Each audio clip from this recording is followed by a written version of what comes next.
This is my voice pre-testosterone, June 9th, 2015. This is my voice, 1 month on testosterone, July 18th, 2015. No, I'm kidding. My voice doesn't drop that much. I don't even know if it's noticeable or not. I guess you guys will have a direct comparison between the two, but it's definitely not one of the things that's been like, yes, changes. But I guess I'll just go over physical changes first. So the first things I began to notice were a little bit more hair on my legs, not especially hairy or anything like that. Lots of like blonde hair on my arms, a little bit of blonde hair on my stomach, a little bit of hair on my lip, which is kind of weird. I don't know, it feels weird. It's like almost like your face is rougher almost. Also, my jaw has squared out quite a bit. Throw up a comparison picture so that you guys can see, and then you'll have a comparison. I'll send you the comparison photo that's on my Instagram. And then other physical changes are muscle. Holy shit, I was just like at 2 weeks or something, and I was just like feeling my arms, and I noticed just like a massive muscle difference, like more definition, more solid. I'm so much stronger. Like at my strongest, I could do like maybe one push-up, like one full-on push-up, like not lady push-up or whatever. And now I can do 16 straight. So going from 1 to 16 in 1 month. So they're definitely steroids. It's crazy actually. Like the strength, I feel stronger. My stamina is up. I don't get tired as quickly. Yeah, I think that's pretty much the same. That's it for physical changes. I don't think my hairline's changed at all. I haven't felt a difference at least. I haven't had a ton of hair growth, like not as much as a lot of people, but definitely the muscle change, a little bit of fat redistribution. But the muscles are the most noticeable. Like my forearms, my biceps, my triceps, my legs from biking. It's crazy how much like denser my muscles are. That's probably what I'm most excited about. Okay.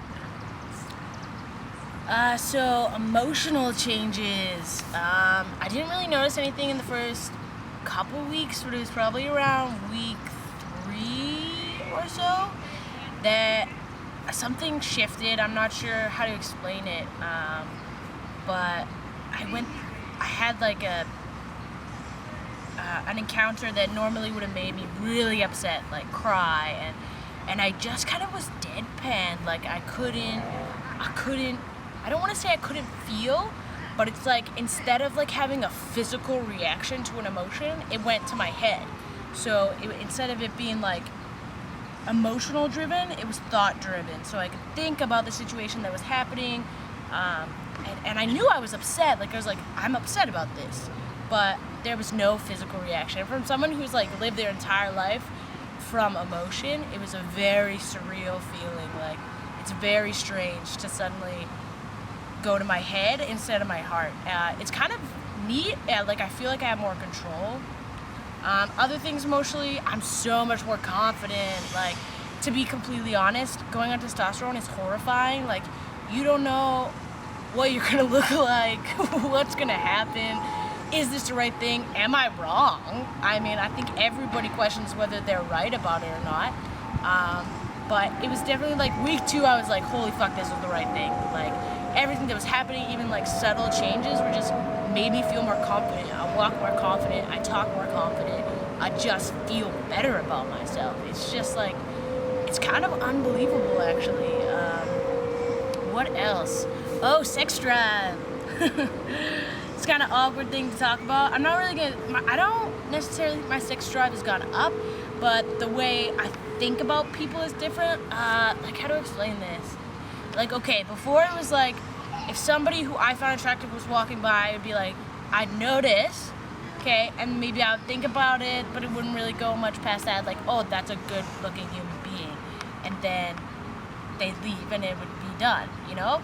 but there was a thought process to it, and now it's like I see an attractive body and it's like an immediate like physical reaction. I don't want to say like as far as arousal, but it's like I am noticing that body, you know. Like there's not a thought process to it. There's no real choice in it, which is kind of awkward, and and I don't know if I really like it, because like I don't want to like objectify people or anything like that, but I notice bodies a lot more now. So if your boyfriends are checking people out sometimes, it's partially it is partially hormonal, okay? And I can like attest to that, because it is a noticeable difference. I mean, we have the decision whether to entertain that and go with it and like play with that attraction or not, but there's no choice in the initial attraction. It's kind of awkward and it's a little bit weird. Okay, so another thing I kind of wanted to touch on is bathrooms. It's definitely felt a lot more awkward. Like I don't know which bathroom to use. Like I know I can still probably pass as female, but at the same time, it's like it just feels awkward. Like I'm lucky because I live in Toronto and there are a lot of like single stall bathrooms, like just single bathrooms. But when it comes to like the bigger ones, I definitely have a lot of anxiety about that. I know a few guys have just told me like walking confidently and do what you have to do and walk out. Like that's the key, is to just go in and go out, because it's just like I'm going to the bathroom, you know, I'm not there for any other reason. But it flashes in my head like women's washroom, get yelled at, men's washroom, get beat up, you know. Like it's just like these fears are in the back of your mind, because it's a reality that it is kind of a danger, you know, like it could happen. I know people that it's happened to. So in this kind of like middle phase, it's a little bit, it makes me a little bit anxious. And even when I do start to pass as male, like I've used the men's washroom a few times, and it's like you walk into the stall and you go to the bathroom and then you have to pull toilet paper, and it's like, you know, you're thinking like they're wondering why I'm pulling toilet paper when I just peed, you know, like when really people probably don't give a fuck. I mean, but it's still like you're so hyper aware, you know, like it's definitely a struggle.